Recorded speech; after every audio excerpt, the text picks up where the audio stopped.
Le temps qui reste, Mohamed VI ne se soucie plus de rien, sauf de le vivre. Il cumule tout, pouvoir politique, juridique, militaire et spirituel. Il est aussi l'une des plus grandes fortunes du pays, sauf que son absence est de plus en plus criante. Un paradoxe au Maroc où le roi est tout, relève l'article d'El Independiente. Mohamed VI passerait le plus clair de son temps entre ses résidences au Gabon et à Paris et se consacrerait au plaisir de la vie. L'article cite Pierre Vermin, un expert des affaires marocaines. Il analyse la situation moribonde régnante au Maroc. Le pays souffre clairement d'un régime autoritaire et de problèmes socio-économiques incarnés par un taux de chômage très élevé et des indices de développement humain au plus bas. À ce propos, le journaliste marocain Hicham Mansouri, cité par l'article, souligne l'instabilité politique.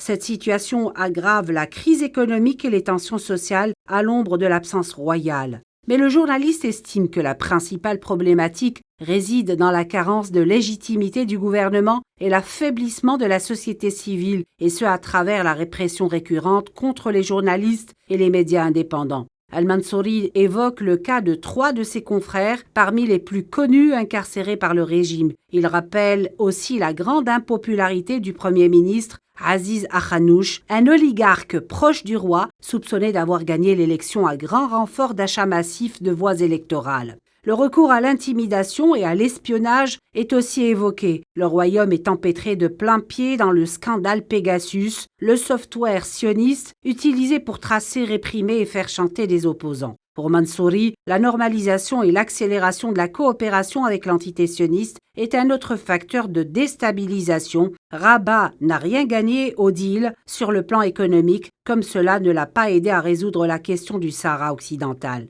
L'article revient enfin sur la situation de grand isolement diplomatique du Maroc sur la scène régionale. En effet, Rabat a réussi à se mettre en froid avec Alger, Tunis et Nouakchott, pendant que la santé vacillante du roi et le futur de la vieille monarchie posent de multiples questions à Paris et à Madrid.